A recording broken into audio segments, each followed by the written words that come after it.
मारहाण प्रकरणात जामिनासाठी सतीश उर्फ खोक्यानं अटकपूर्व जामीन अर्ज केलेला आहे। बीड जिल्हा सत्र न्यायालयात अटकपूर्व जामीन वकिलाच्या मार्फत दाखल करण्यात आला। बीड जिल्हा सत्र न्यायालयात आज दुपारी अटकपूर्व जामिनावर सुनावणी होणार आहे। खोक्याच्या अटकेसाठी पोलिसांची 2 पथकं रवाना झाली आहेत।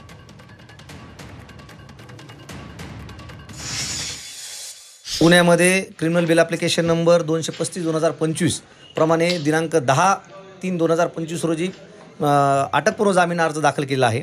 त्याच्यामध्ये पहिली सुनावणीची तारीख जी आहे उद्या 12/3/2025 रोजी त्या तारीख ठेवलेली आहे पहिली निश्चितीसाठी।